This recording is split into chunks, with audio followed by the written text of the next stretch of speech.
গত ১৬ ডিসেম্বর বিজয় দিবসের রাতে উপদেষ্টা মাহফুজ আলম ফেসবুক পোস্টে বাংলাদেশের সঙ্গে পশ্চিমবঙ্গ, আসাম, ত্রিপুরা, মণিপুর সহ উত্তর পূর্বাঞ্চলীয় রাজ্যগুলোকে যুক্ত করে একটি মানচিত্র প্রকাশ করেন।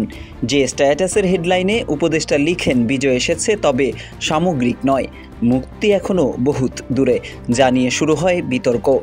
সমালোচনার মুখে তার দেওয়া সেই স্ট্যাটাসটি ভেরিফাইড আইডি থেকে সরিয়ে নেওয়া হয়, কিন্তু তাতেও থামেনি আলোচনা।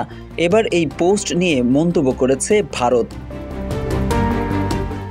এদিকে এর বাইরে বাংলাদেশের বিজয় দিবসকে ভারতের দাবি করে এক্স হ্যান্ডেলে একটি পোস্ট করেছেন ভারতের প্রধানমন্ত্রী নরেন্দ্র মোদী। তা নিয়েও বেশ সমালোচনার মুখে পড়ে ভারত।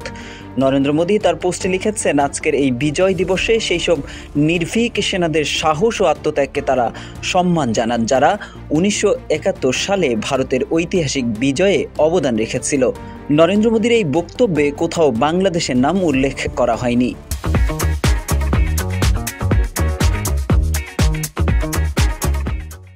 এদিকে বিজয় দিবসের রাতে মানচিত্র সহ অন্তর্বর্তী সরকারের উপদেষ্টা মাহফুজ আলম ১৯৪৭ সালে বাংলা ভাগের ধারাবাহিকতায় যে বাংলাদেশ হয়েছে সেই ভূখণ্ডকে খণ্ডিত আখ্যা দিয়ে তিনি লিখেন, নতুন ভূখণ্ড ও বন্দোবস্ত লাগবে।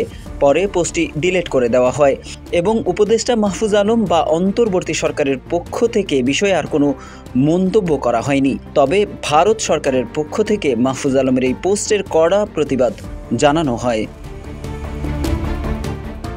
২০ ডিসেম্বর শুক্রবার নয়াদিল্লিতে সাপ্তাহিক মিডিয়া ব্রিফিংয়ে ভারতের পররাষ্ট্র মন্ত্রণালয়ের মুখপাত্র রণধীর জয়সওয়াল বলেন, ১৯৪৭ পূর্ববর্তী সময়ে অখণ্ড বাংলার মানচিত্র প্রকাশ করে অন্তর্বর্তী সরকারের উপদেষ্টা মাহফুজ আলমের ফেসবুক পোস্টের তীব্র প্রতিবাদ জানায় ভারত। জয়সওয়াল বলেন, তারা বাংলাদেশ সরকারের কাছে বিষয়টি তুলে ধরেছেন। এই ইস্যুতে মূলত তাদের তীব্র প্রতিবাদ জানিয়েছেন। ভারতের পররাষ্ট্র মন্ত্রণালয়ের মুখপাত্র বলেন, তারা সংশ্লিষ্ট প্রত্যেককে জনসম্মুখে মন্তব্যের ক্ষেত্রে সতর্ক থাকার বিষয় স্মরণ করিয়ে দিতে চান। এদিকে বাংলাদেশ প্রসঙ্গে আরেক প্রশ্নে ভারতের পররাষ্ট্র সচিব বিক্রম মিশ্রির সাম্প্রতিক ঢাকা সফরের বিষয় টেনে ভারতের পররাষ্ট্র মন্ত্রণালয়ের মুখপাত্র বলেন, বাংলাদেশের সঙ্গে তাদের সম্পর্কের বিষয়ে তাদের দৃষ্টিভঙ্গি তারা খুব স্পষ্ট ভাষায় বলেছেন। তিনি আরও বলেন, তারা বলেছেন, গণতান্ত্রিক, স্থিতিশীল, শান্তিপূর্ণ, প্রগতিশীল ও অন্তর্ভুক্তিমূলক বাংলাদেশকে তারা সমর্থন করে। তিনি তার বক্তব্যে পারস্পরিক আস্থা, সম্মান এবং একে অপরের উদ্বেগ ও স্বার্থের বিষয়ে পারস্পরিক সংবেদনশীলতার ভিত্তিতে বাংলাদেশের সঙ্গে ইতিবাচক ও গঠনমূলক সম্পর্ক গড়ার কথাও বলেন। এদিকে গত ১৭ ডিসেম্বর মার্কিন যুক্তরাষ্ট্রের পররাষ্ট্র দফতরের নিয়মিত ব্রিফিংয়ে মাহফুজ আলমের বিষয়টি নিয়ে প্রশ্ন করা হয়। বলা হয়, এ ধরনের পোস্ট দক্ষিণ এশিয়ার আঞ্চলিক স্থিতিশীলতার জন্য ঝুঁকির কারণ হতে পারে। যুক্তরাষ্ট্র সরকার কি এই বিষয়টিকে উদ্বেগের সঙ্গে দেখছে কিনা?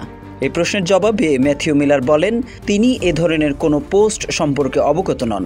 নিয়ম অনুযায়ী তিনি যে বিষয়টি দেখেননি বা অবগত নন তা নিয়ে মন্তব্য করেন না।